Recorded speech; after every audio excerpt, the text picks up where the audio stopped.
Bienvenidos a Personajes Noticentro 1, preguntas claras, respuestas concretas. Esta noche nos acompaña Andrés Velasco, presidente de Asofondos. Muy buenas noches y gracias por acompañarnos. Gracias, Freddy, por la invitación. Un placer estar acá. Bueno, ustedes revelan un informe donde muestran los rendimientos de los fondos de pensiones. Importante para los ahorradores aquí en el país. ¿Cómo nos va? Pues lo primero es que este es el ahorro pensional de los trabajadores formales colombianos. Estos no son recursos de los fondos de pensiones. Son los recursos que los fondos de pensiones administran para los trabajadores formales colombianos. Recordemos que a finales del año 2024 había un saldo de 465 billones de pesos y la buena noticia es que los trabajadores colombianos hoy en día tienen 473 billones de pesos, 8 billones más que hace 3 meses. Y de esos 8 billones hay cerca de 250 mil millones de pesos de rendimientos de las inversiones que se han hecho con los recursos de los trabajadores. ¿Y cómo explicar, doctor Velasco, ese crecimiento teniendo en cuenta pues, la coyuntura actual y sobre todo para lo que se va a venir en el 2025 a raíz de la tensión comercial con los Estados Unidos? Yo creo que ese punto que usted toca es muy importante porque realmente las tensiones geopolíticas han hecho que los activos externos pues, sean muy volátiles y sea muy difícil generar rentabilidades confiables. Entonces, y eso se une a la volatilidad interna, a la incertidumbre sobre la política fiscal interna, las dificultades que estamos observando en Colombia para cumplir con la regla fiscal, con las metas fiscales. Entonces, el contexto ha sido muy retador, pero dentro de todo eso existen gestores profesionales de los fondos de pensiones que están acostumbrados a tener un manejo activo de estos portafolios y lograron rentabilidades en medio de estas volatilidades. Es decir, ¿a ustedes les preocupa más el tema fiscal? Es uno de los temas que más preocupa hoy en día porque las cuentas públicas pues están desordenadas y el gobierno pues tiene que hacer la tarea para volver a bajar el déficit fiscal y reducir la deuda pública. ¿Cómo explicarle a los televidentes, doctor Velasco, que la situación fiscal del país afecte el ahorro de las pensiones? Sí, de esos 473 billones de pesos, un poco más del 35% está invertido en bonos del gobierno. ¿Qué son los bonos del gobierno? Son títulos que el gobierno emite y que los ahorradores colombianos pensionales a través de los fondos de pensiones compran, ¿cierto? Y entonces la valorización o desvalorización de esos bonos afectan ese ahorro pensional. Recordemos que en el régimen de ahorro individual las personas se terminan pensionando con el resultado de sus cotizaciones, de su ahorro y de la rentabilidad.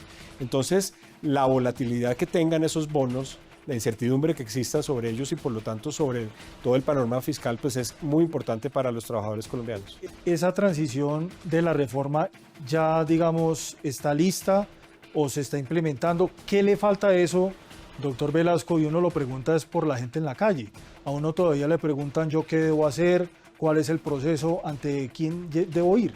Entonces hay, esa pregunta como que tiene dos partes. La primera es ¿cómo va la implementación? La implementación va bien, hasta ahora los cronogramas se están cumpliendo, pero estamos enfrentando una incertidumbre grande desde el punto de vista jurídico, porque recordemos que la ley está en revisión de la Corte Constitucional, y del otro lado reglamentario. La ley 2381, que fue sancionada el 16 de julio del año pasado, pues tenía que reglamentarse casi en un 80%, 75%, y han salido solamente 2 de los decretos que se esperan para poder tener claridad sobre cómo se va a implementar.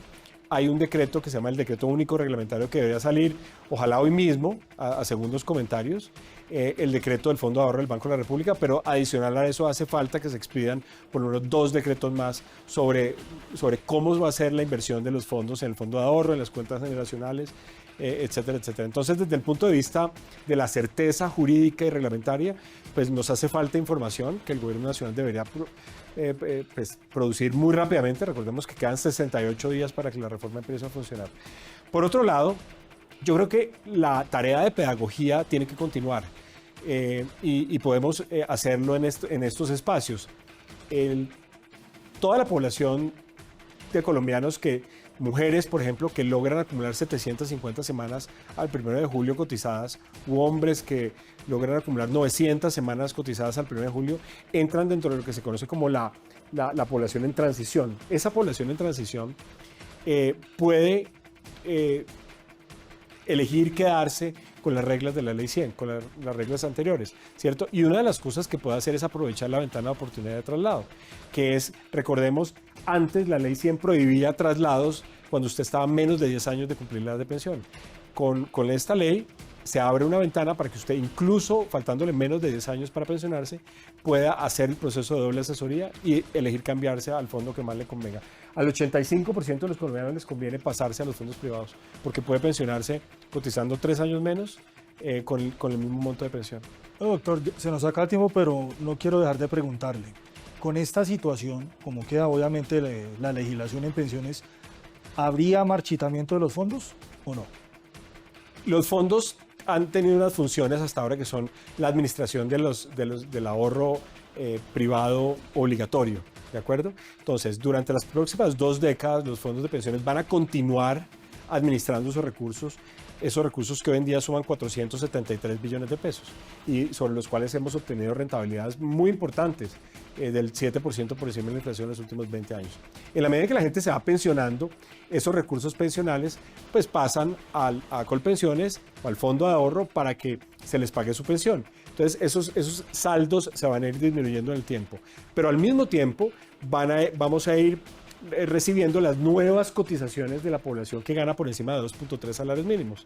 Son montos mucho menores a los que veníamos recibiendo en el tiempo y en esa medida nos toca ajustarnos, pero la buena noticia es los fondos de pensiones vamos a empezar a ofrecer vehículos de ahorro de mediano y largo plazo para complementar las pensiones de los colombianos que por la reducción de los subsidios del gobierno que implica la reforma pensional pues van a ser fundamentales para que los colombianos tengamos pensiones pues más parecidas a los ingresos del final de nuestra vida laboral. Entonces, es cierto, los fondos en sus actividades que veníamos realizando en la Ley 100 sí empiezan a disminuirse, pero empieza a aparecer una nueva oportunidad de vehículos de ahorro de largo plazo que los fondos vamos a empezar a ofrecer. Muy bien, doctor Velasco, muchas gracias. No, Freddy, un placer estar acá.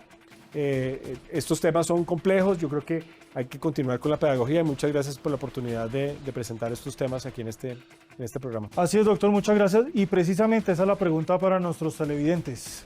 ¿Ustedes consideran que se necesita o se requiere de más pedagogía e información para las decisiones que debe tomar usted frente al sistema o a la cotización que hace usted en materia de pensiones? Muchas gracias, participe en nuestro portal web www.canal1.com.co. Esto es Personajes Noticentro 1. Muy buenas noches. Resultados al sondeo del viernes. ¿Está de acuerdo con que se mantengan los operativos ofensivos contra los grupos armados a pesar del plan Pistola que adelanta contra la fuerza pública? Sí, 90%. No, 10%.